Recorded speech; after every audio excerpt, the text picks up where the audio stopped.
Okay, on Tuesday we were confirmed to the semi-finals of the Champions League, and we beat Chelsea on aggregate, but we lost the match in the end. After a very thrilling game that went to extra time, and it ended 3-2 for Chelsea. And I think overall, obviously, it was a very, very exciting game. It had goals, it had excitement, it had drama, it had VAR controversy, all of the good stuff you want to get in a game. But overall, it wasn't really an amazing performance by us. We were saved after that brilliant pass by Luka Modric, and then obviously Benzema saved us in extra time. And I think, in the end, we were a bit lucky to get away with it. But I think a lot of it has to be down to the desire and the good decisions that Carlo made eventually in the match. But I don't really want to talk about the negatives, but I think there's nothing. The negatives really outweigh the positives during the match. Obviously, the positives, there were many positives, but there were so many negatives. So let's start with them. And obviously, Nacho had to start instead of Militao, so we had a key cog in the system ruled out for that game. So and that was really, really bad, because we really struggled without Militao in this game. Defensively, organisation wise, we were just not ready for Chelsea. They pressed us, and it really wasn't good. So, what did you make of Chelsea's attempts to press us? Because they pressed us really high, and they successfully pressed us really high. So, what did you make of our how we coped with that pressing? I don't think that we coped too well. I do believe that it was quite predictable of what they were going to do, because they were behind by 2 goals and they needed to get that early goal in the game, to just give themselves a chance. Real Madrid isn't a pressing team, and against PSG they were behind by 1 goal and started the game pressing PSG. So Chelsea presses a lot, so it's quite predictable, and I think that everyone knows what they were going to do, and they did it. But however, I think that they targeted maybe the right players in terms of targeting Mendy and targeting Nacho, because of course putting them in positions where they can give away the ball quite easily. So it's difficult to blame Ancelotti for that one, because I think Real Madrid have been doing quite well in escaping the press. Recently, well, over the last month, I should say, but however, on today they struggled a lot. But I do believe that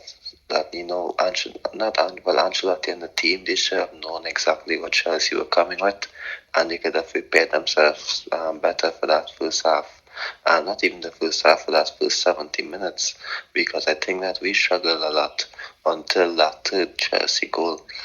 So it's quite predictable what Chelsea was about to offer, and it's a bit disappointing, that maybe had that just say the lead was just 1-0, we could have thrown away the game.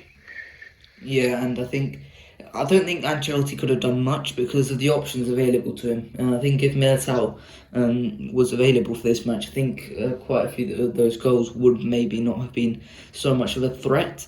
But ultimately, he didn't have that many options to coming into this match. Vallejo himself, someone who we don't even consider an option at this point, it was ruled out with COVID.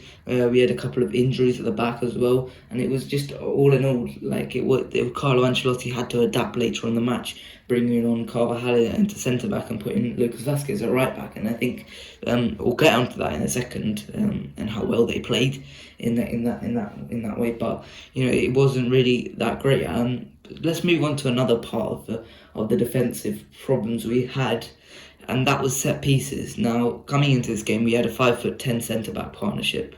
Two players who were both 5'10", so very small for centre backs, And on corners earlier in the season, we've always known this would be a bit of a problem, because realistically, our only two aerial threats were Casemiro and Militao. Now, this has been the thing a reoccurring theme all season. We don't really score from set pieces. Cruz, that word has to be said on Cruz's set piece delivery. It's gone down over the years. I think it's really not been at a good level this season. And I think aiming at two players per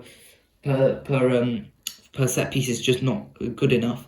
But defensively, it's not really been that massive a problem. I think it has been a problem, but I don't think it's been one of the main problems. Mostly because Militao has been doing well enough in terms of defensively from set pieces, and I think today we were exposed for that.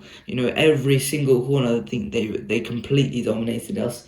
And it was the warning signals were shot straight away from, I think it was the 12th minute when Rudiger had a free header and it went just over the bar. Courtois didn't really do anything there. He was rooted to the ground, and I think you could see that the signs were there where Chelsea were going to pose more a threat, and I think it was, we saw that, and there was nothing we could do about it.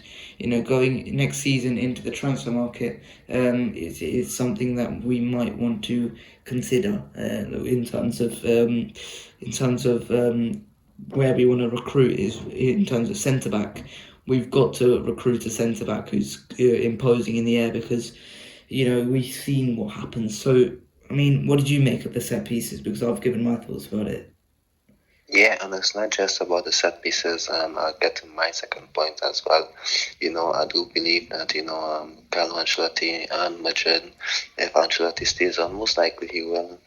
They need to adjust this in the transfer market, because it will be difficult for Real Madrid to play the way Ancelotti wants them to. If when our players are missing, you can see that when we have our first squad available, that the team actually does okay, but when a player is missing, you can see that maybe things start falling apart.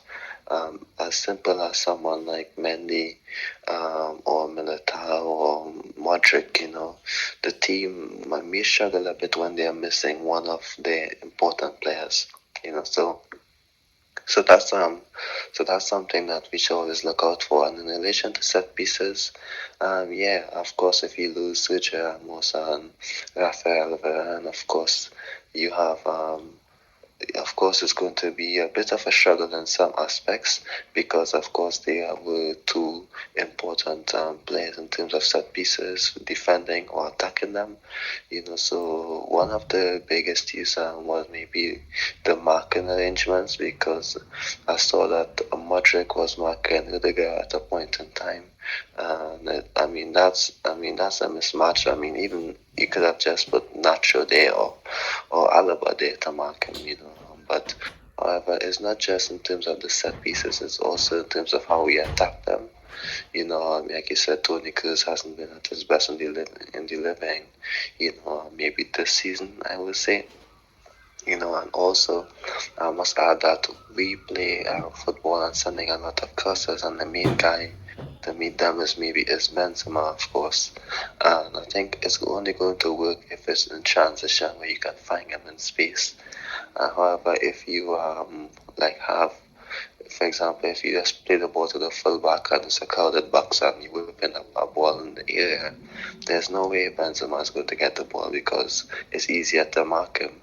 If it's in transition, it's easier for him to get the ball and attack the ball by himself due to movement, and because it happens so fast. But if it's just like, for example, a slow attack and he just play the ball back to the wing back and he whips it in, it's only Benzema's the only target unless Casemiro moves forward.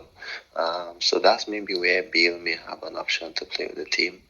But other than that, there's not much I else have to add in relation to the height and the crosses, set pieces, defending and attacking.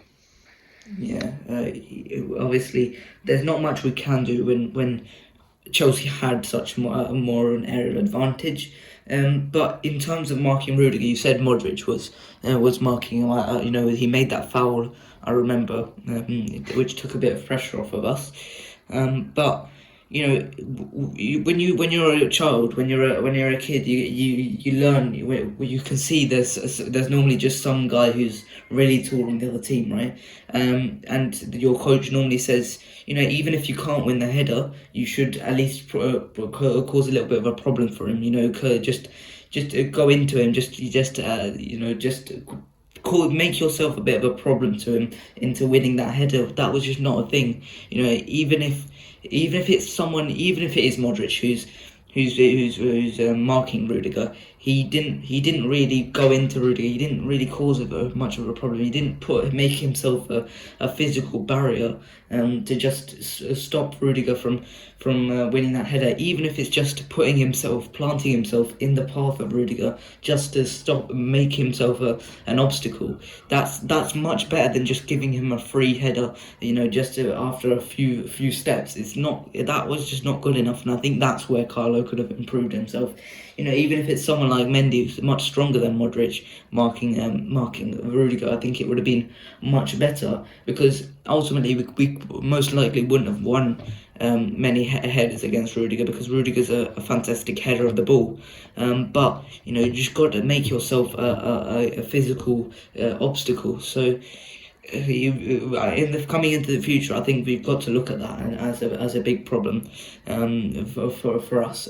But let's talk about Toni Kroos now, because he obviously came off a little bit later on around the 70th minute. He came off for Camavinga, and we will obviously praise Camavinga a little bit later on when we move on to the positives. But I don't think Toni Kroos had the best of games, and I don't think we set up perfectly for him to have one of the better games. And I think this has been a repeat problem for us throughout the season, and with Carlo Ancelotti, because we just don't set up for Kroos to have a good game. I think it's been a repeat problem throughout this season, because you haven't got a presser there. You haven't got a guy with an unlimited engine. You have a guy in an unlimited engine with Camavinga, with Fede Valverde. You don't have that with Toni Kroos. What you do have is an amazing passing metronome there. You've got to just use him as that. Then you've got to use that guy as the passing metronome. Just don't. But what I saw from him was him just trying to win the ball. The main highlights from him during this match was him chasing the ball, was him just trying to win the ball back from Kovacic, from Kante, from all those players. And I think he did that well. He did that well enough. But I don't think if you're going to use him like that in the second leg, you might as well play Camavinga from the start, because there's just Kroos just doesn't bring anything for you for that, and that's not his fault. That's not Toni Kroos' fault, because ultimately you set up like that. Toni Kroos can't do anything about that. But you might as well play Camavinga, because Camavinga's going to offer you something better in that way. He's going to offer you drive, and he offered the pre-assist for that Benzema goal in extra time. So what did you make of Toni Kroos' performance, and do you think we could have set up better with him? Yeah, I didn't think that he had a bad game. I think he had an okay game. He did well in possession as well. But I also think that, like you said, the setup didn't suit him quite well. And I believe that one of the main reasons why Ancelotti starts him, and of course he would be a bit reluctant to start Camavinga, because I know that this is a point that you might get to, is because I don't believe that we have anything off the bench who can bring up the intensity of the game. If we start all of our guys like Rodrigo, Camavinga, Valverde, if we start all of them off the bench, we have nothing in terms of intensity who can maybe turn things and change a game. So it's a bit disappointing, that sometimes we rely on how we react to the game instead of making the opposition react to us. So of course we use Camavinga and Rodrigo off the bench, and we can say yes, they did so well. Ancelotti did well in substituting them at the right time. But sometimes these issues have to be rectified as early as possible, because sometimes in some games, for example against Manchester City, who is of course a better team than Chelsea, it might be a bit too late to maybe react to to be having a bad performance. So I do believe that he should make the decisions as early as possible, especially in a bigger match. You're going to get away with it on a few occasions, but not every time. So I do believe that we have the tools to beat Manchester City. However, if we don't utilize the tools as efficiently as possible, we're not going to have a good performance. And in relation to Cruz, it's not a setup for him to succeed in. I think, for example, if you put him in, let's just say, a team that's dominating possession, of course he won't be the best player because, of course, he's getting a bit older now, and teams that have the possession have to press to win the ball back. But of course, when he has the ball and they would have it most of the time, he would have the ability to impact the game.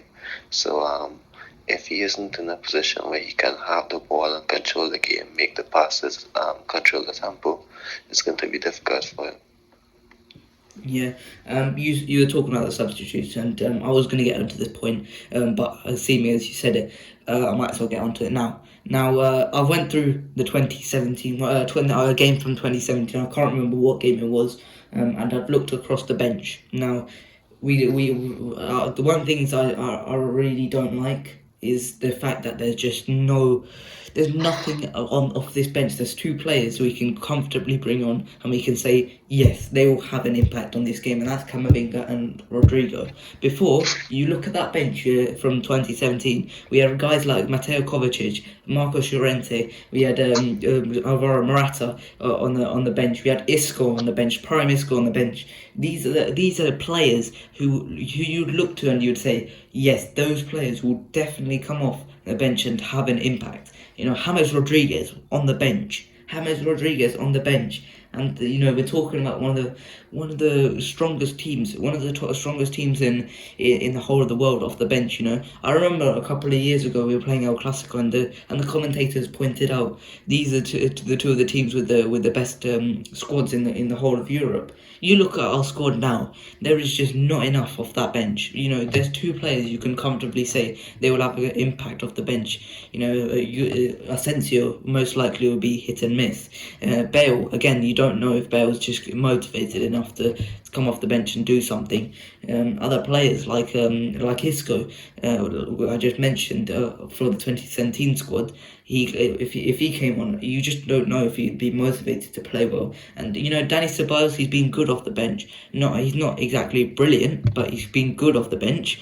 But ultimately, he's not exactly a player you want to bring on to try and get a goal. And I think that's just, say if Rodrigo was injured for this match, then what? Then what would you do? Because I can 100% tell you something, and that's Asensio would not be in that position that Rodrigo was to score that goal. Because it just would not happen. It would not compute in Asensio's head to try and go in for that. So I would like to hear your thoughts on that, because that's something I've looked at and I've theorised for quite a while. Yeah, as before I get to my point, you mentioned Bale.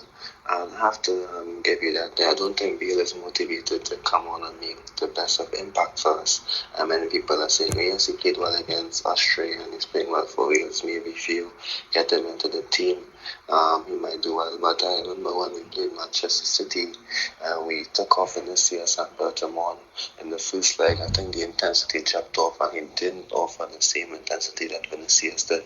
Maybe it's because Zidane was in charge, and maybe he and Zidane doesn't have the best of relationship. But I remember that game and think to myself, but I don't think that Bale wants to come on and work hard for us as he used to in the past.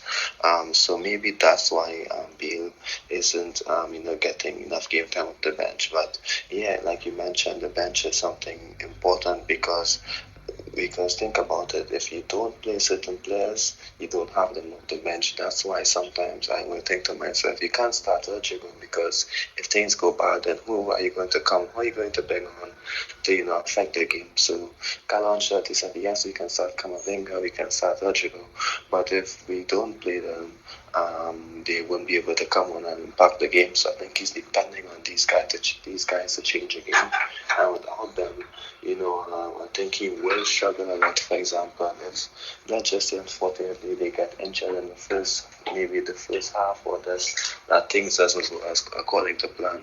So what I would say is that it's a bit disappointing because I think Madrid always rely on players off the bench, to come on and make an impact. I remember against Sporting CP in 2016-17, and James Rodriguez and Morata came on and combined for that final winner.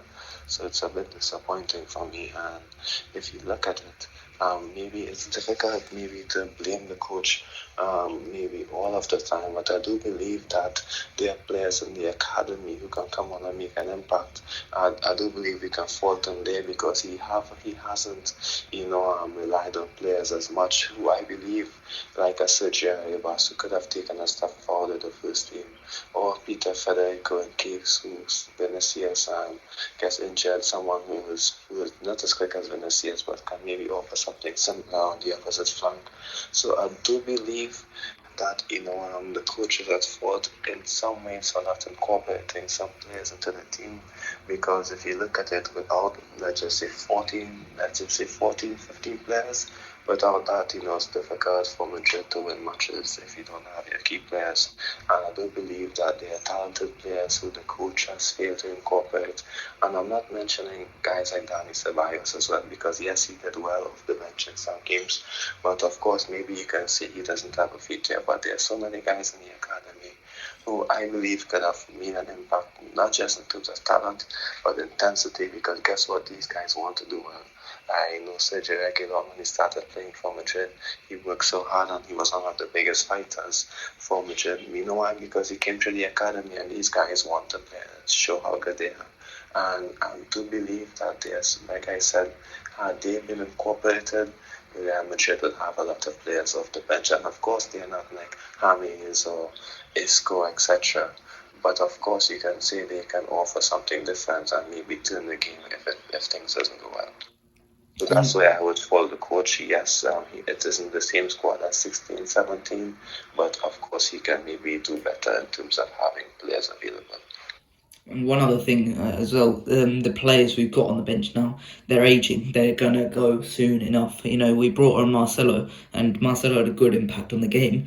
But he's aging. Every single one of those players on the bench, most of them anyway, are aging, and we've got to start incorporating these youngsters into the squad, because we talked about Sergio Arribas, his leadership before, and we're probably going to talk about Castilla in a future episode pretty soon.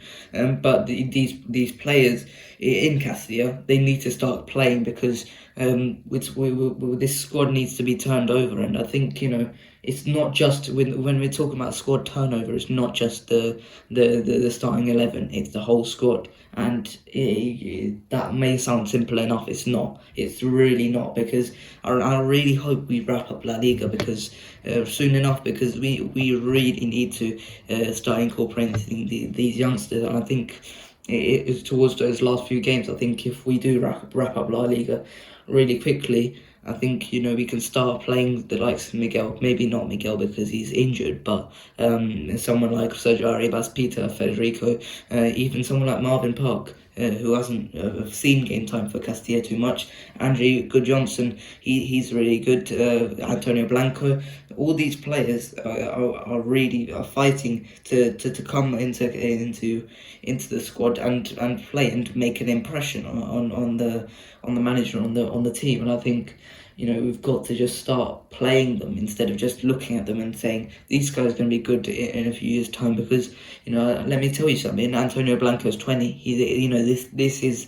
These players are not going to be here forever. These players are not going to be teenagers forever. These players are not going to be absolutely good talents. I'm not going to say world-class talents, but good talents forever. And I think we've got to start incorporating them. But obviously we've done the negatives now. I don't really want to dwell on them, because ultimately we are through to the semi-finals of the Champions League, and I do want to look at some positives during this game. And let's start with Modric and Camavinga, because as soon as Camavinga came on, I felt like we'll do Modric after Camavinga. As soon as Camavinga came on, I think the game turned because I think Camavinga offered us intensity. He gave us an ability to get out of that press. I think that was just something Toni Kroos couldn't do, which was just being able to dribble out that press or being able to tackle someone at a higher pitch where we could counter. It's just that value was just so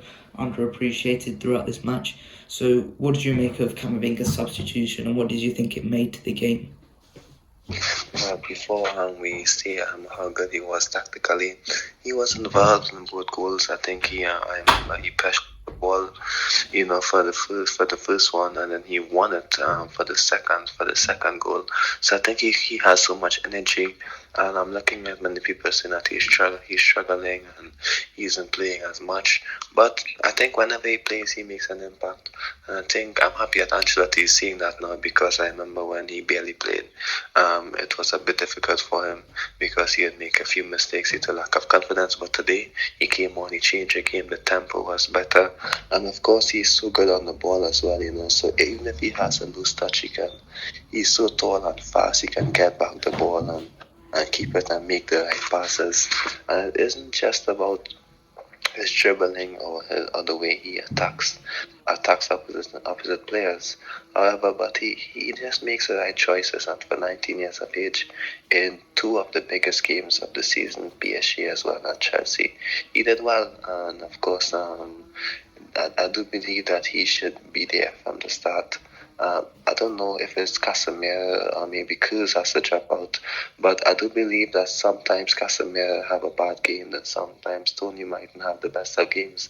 But I do believe one of them has to sit for him, because he's so important to us. He's so important in terms of how we keep the ball, how we pressure the opposition, and he just wins everything a lot in the air as well. That's something that we need to mention. In defending set pieces, he's so good in the air. He's tall, but he is slim as well, and maybe you might think people might bully him, but I saw him win a header later on in the game, and I was quite happy to see that, because I think when I looked at it, I looked at some articles on it, I think it was 62% win rate in the air, and that's good. And I do believe that he has everything, to start against Manchester City, because he turned the game and his intensity was important for us. So I do believe Valverde has to start, and Modric has to start, and of course I do believe that he has to start in place of either Kroos or Casemiro. Maybe in place of Casemiro, I guess, because I do believe the team did okay without him, and Casemiro will struggle against, let's just say, in some games, not in all games, but in some games. So I do believe he has to start the next game. Yeah, and I agree completely with everything you just said there. But let's move on to the main man, the star man in this match, for us anyway, and that was Luka Modric. And let's just talk about that pass, shall we? Because it was just amazing. That pass was just fantastic, and it was you can't comprehend how perfect that pass had to be to actually just to make that pass from however long it was quite a distance away from the goal, to land that perfectly in the path of Rodrigo, just in front of him, so that he could run onto it, at enough speed so that Rodrigo could actually hit it. It was just so good, and that to do it with that technique as well, with the Trivela, something that Modric is just so good with. It was just fantastic. So I mean, there are just not that many players in Europe that can do that pass. Maybe you could say Kevin De Bruyne could probably do it, maybe Messi could probably do it, but we're talking about the number of players that could do that pass. We're talking about that on one hand, the number of players that could do it, you could count on one hand, and I just feel like that pass was just so good. So I mean, what did you make of that pass? Because words can't describe how good it was. Yeah, of course, words can't really explain how good it was, but it can explain how important it was. Because had Modric not pulled off that pass, I don't know if we may have had, maybe another opportunity to score. Let's be honest. We'd have had opportunities, but I mean, had he not pulled that off, it would have been difficult to come back. And the way he passed the ball, of course, he can make, players can pull off passes like that, but with that technique, I don't think it's much. Um, I do believe that had he not done that, things have been difficult, like I said. But however, it's the technique, and the timing of it, everything was perfect. And I think Peter Schmeichel, he said it's the height he got on it, the speed. He placed it exactly where he wanted it to go, and it's just on a plate for Rodrigo, and the pass was better than the goal. Of course, the goal was such a good finish, one of the finishes of the season for us. But the pass made a good goal look quite normal, in my opinion. And that's to tell you how good the pass was. And in Modric, not just the pass, but how important the timing of it as well. When we were at our lowest point, he made that pass, and of course he stepped up. With all the young guys on the field, Vinicius, Rodrigo, Valverde, Camavinga. I think he showed a lot of character, to get through the game with these young guys, and that's a perfect example of how you can not just like have like a certain core of players playing, then have the young guys coming on. He got them mixed there, right, in terms of intensity and performance, and he put Modric in there with them, and I think he made them better. So of course he was like a leader on the field against PSG, against Chelsea. I posted about it because it's the same team, and that completed the comeback against PSG is the same team that completed the comeback against Chelsea, and of course Modric was key in that, helping these young guys, maybe assisting them in their positioning, with just the leadership and the way he played, how hard he worked, the intensity to win the ball back, and make things happen. We can talk about the past, but his leadership, leading by performance and energy, was important as well for the team. And not Yeah. much players at 36 can do that. And one thing as well, when Toni Kroos went off, it just felt like Modric stepped up a level. I think he realised the leadership he had to take on in that midfield. He had two kids around him, 124, 119, I believe.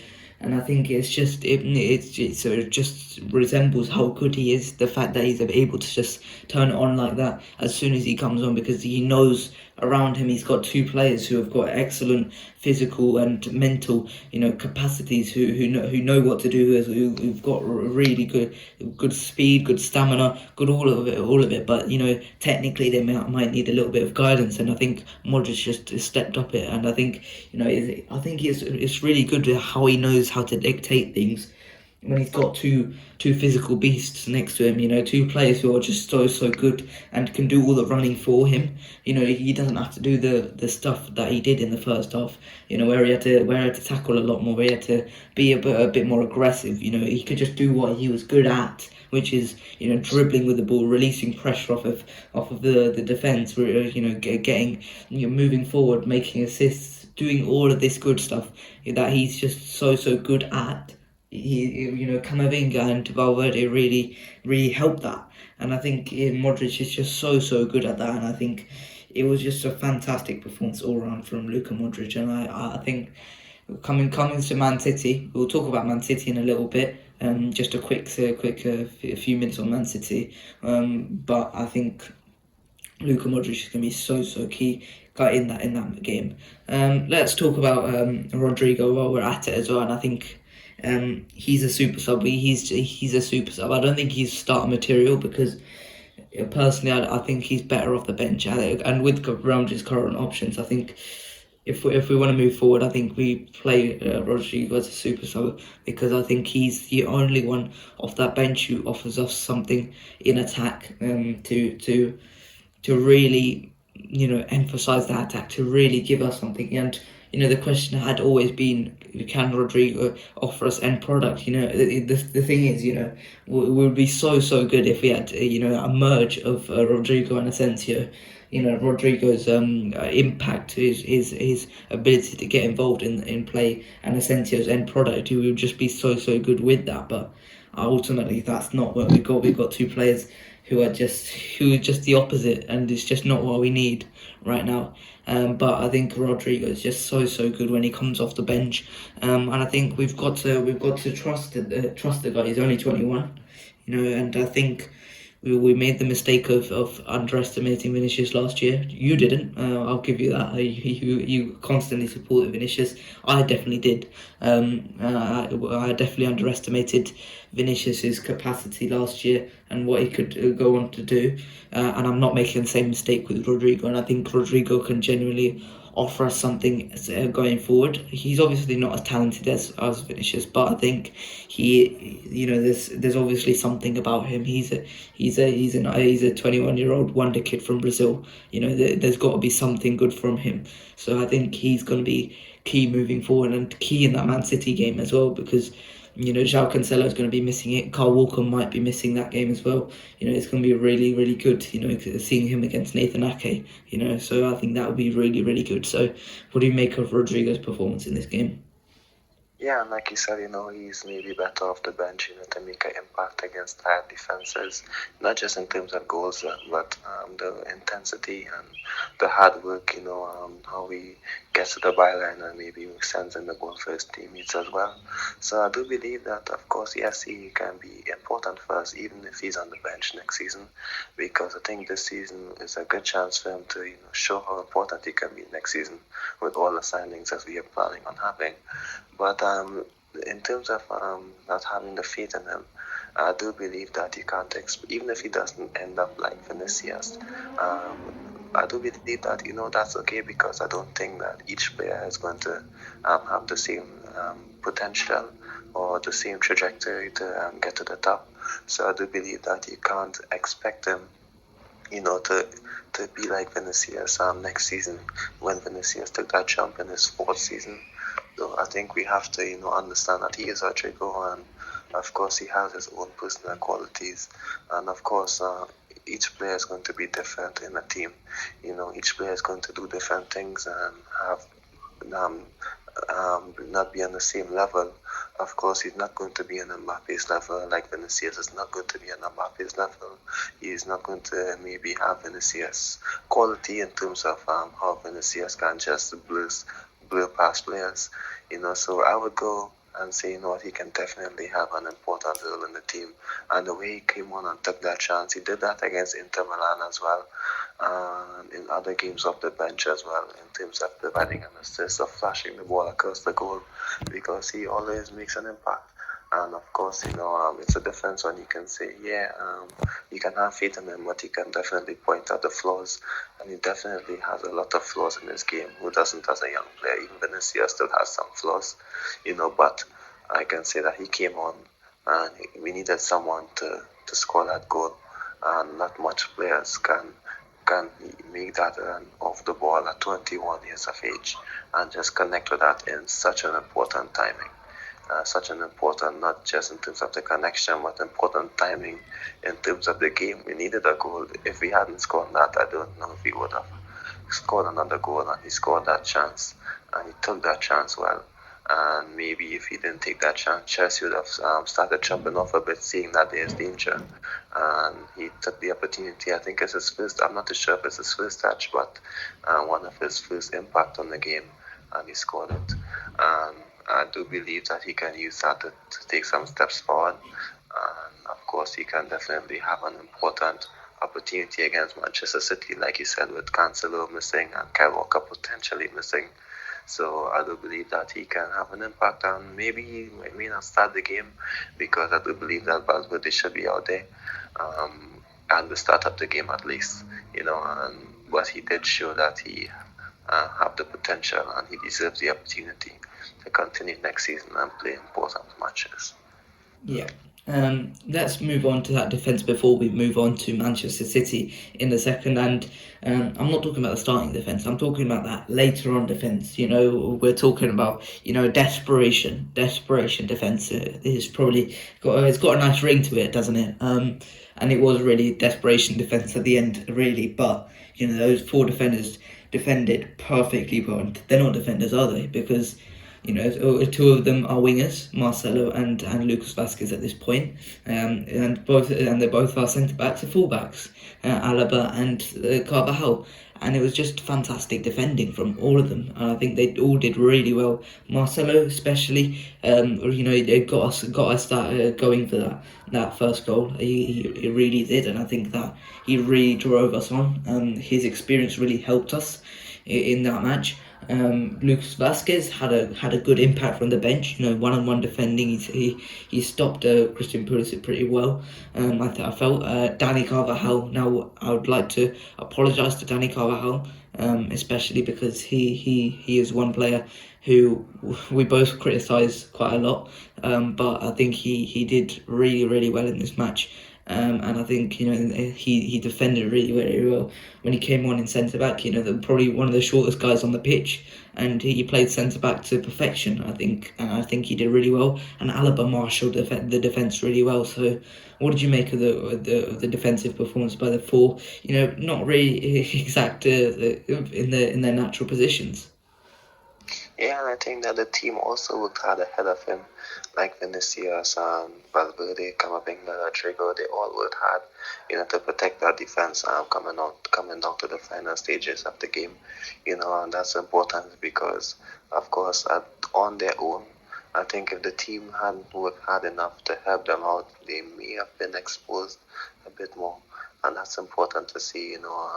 Just a team knowing that these guys are not the natural back four, and it might be a bit uncomfortable for them. We all seen the meme: no natural centre backs, just full backs and a winger as our back four. So it's a bit interesting, and it's a happy moment for us, to see that we were able to pull through with that back four. I don't think it's ever going to work again, and don't want to see it again. Unless it's an emergency, but I do believe that it's something that you can look at and be like, what, if we win the Champions League, you can say we got through a tough game with fullbacks playing as our back four. And it's interesting that obviously Carvajal against Chelsea, I think he had the most blocks in those ties. So that's actually amazing. And of course, maybe we can say that we played against James and Hakimi, and they were of course better than him in some aspects in most of the two legs when we play Chelsea and PSG. Then he's going to face Kyle Walker and Cancelo, and maybe in the final he's going to play Alexander-Arnold. So he's going to have a difficult time for Madridistas, who's going to compare his performance to all the right backs we are facing in the knockout stages. So I'm looking at it, and he did well. And that doesn't mean I'm going to say, we're not going to analyze the fullback position on that side. We still have to. But of course, if he continues to play like this, if we do sign a fullback, hopefully he can stay and play well, and maybe that fullback can take time to settle in. And maybe if he continues playing like that, there's no need to splash the cash, and maybe we can hope that our other fullbacks take a step forward and eventually take up the mantle. But I always knew that he could have played well, but he struggles a lot on occasions. But on Chelsea yesterday and last week, he did well and was one of our best defenders. And that's important to see that he's finally, getting back that level. But we did mention before the tie that it's not going to be as difficult because of the opponents. It's not Mbappe going at him. It's more like Pulisic and Mount and Werner, who are good players, but not Mbappe. Yeah, and let's move on to the last bit of today's special podcast. Let's move on to Manchester City now. Manchester City were confirmed. This is why I'm doing this podcast, not straight after the game, but after Man City's game, and Man City have been confirmed to be our opponent for that semi-final. And well, I mean, what can we say about it? Because before that game, I would have said, I really don't want to play Man City. I was hoping to God Atleti went through and just somehow nicked a goal. But after that performance by Man City, I'm thinking maybe if Atleti had Benzema on the end of some of those chances because they had loads of chances, Atleti, to go ahead and nick that game from Man City's grasp. And Man City really didn't have to do anything. They didn't really do anything going forward. The one shot on target, I think it was from Man City, and it was really a Diego Simeone masterclass. And yet they still didn't go through. But Atleti, I think that there are weaknesses in that Manchester City squad. There are definitely are. You can't say that there isn't. We've seen Man City drop points this season. To Tottenham, where they showed real vulnerability in that defense. Constant threat. Menace Harry Kane, who plays similarly to Benzema. Maybe you could see the Harry Kane and Huminson relationship with Vinicius Junior and Benzema. And you can see maybe a bit of defensive solidity with again like Atletico did in the first leg, or like Crystal Palace has done twice this season. Liverpool have played well against them. Even PSG have went to Man City and nicked a result. It was against the run of play, that PSG result, but this Man City team isn't unbeatable. This Man City team isn't invincible. They are certainly going to be favourites for that match. 100%. Man City are a better team than us, but there is going to be an opportunity to win that game, and I believe that we could. Especially with Cancelo out for the first leg, that could be a huge miss for Man City. Kyle Walker and Kevin De Bruyne are major doubts for that game, which is going to be again very very big because at this moment in time, I would say Kevin De Bruyne is realistically the only player in that team who I could consistently say that is a excellent finisher, is a world class finisher. And I think there is a mentality problem in that team as well. You could say that Phil Foden and Jack Grealish, who got involved in fights yesterday, they haven't got the best of mentalities in terms of getting ready for a war. And I think this Real Madrid team do. So, what do you make of that Man City draw? Yeah, and I share all your point of views there. I do believe it's a winnable game. I do believe that, yeah, you can consider them as favourites for that game. However, I must say that, I remember in 2013-14 when we played Bayern Munich, and Bayern Munich was defending champions, and many people barely gave us a chance despite the talent we had available, and we defeated them 5-0 over 2 legs, 4-0 in the second leg. And so I do believe that we can definitely win this game, and I do share a point of view saying that yes, we can go there and we can win, we can beat them. Of course we can, because of course I do believe that if we have our full 11, as in our most important players available, I do believe that we can win. I genuinely believe that. I do believe that if Benzema is available, Vinicius, Courtois, Militao, Alaba, Mendy, Carvajal, Modric, Toni Kroos, Camavinga, all of these guys, if they are available, we have an honestly good chance. And I think it takes a tie up to 50-50 in my opinion, because we have shown in the first leg that we can do well against a tough team if we have our best team available.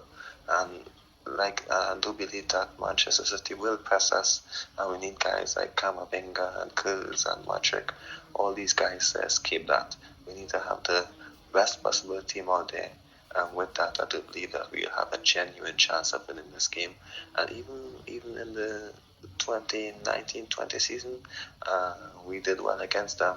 And of course, I remember that game when you can say Varane costed us a bit there, but I would definitely still say that we have a chance of winning this game, a big chance, not just a chance. We are Madrid, and we have done well against top teams in the past, and on our day we can be one of the best teams in the world. I just hope that Ancelotti has his best team available, because without his best team, we know that he will struggle to implement something, but with all our guys, not just in attack but midfield defense, we can definitely win this game. Yeah, and one last thing before I end today's podcast, is time for revenge on Man City, because I remember 2 years ago, precisely in the first leg, we were robbed. Personally, I think the referee had a really bad game that day. And I remember Gabby Jesus had he fell over Ramos, allegedly tripped him up. I don't think he did, and Ramos got red carded, which cost us in the second leg. That foul on Ramos in the box, and Gabby Jesus again won that header, as well as the Carvajal foul in the box where Raheem Sterling was already falling over. So I think this is time for revenge on Manchester City, because I think it was kind of unjust that first leg, and in the second leg we don't talk about that second leg because Rafa Varane had one of the worst games I've seen in a Real Madrid shirt, personally, because that game was really horrible for him. And I think his Real Madrid reputation took a really bad hit that game, precisely. And that pink kit is always going to live long in the memories for where Rafa Varane had a disaster class. So, I mean, hopefully we can get that win. Obviously, when that game rolls around, we will obviously do a preview of that and obviously a review. So get excited for that. But apart from that, that's it for today's episode of the Los Blancos podcast. Like and subscribe, and I'll see you guys later. Bye bye.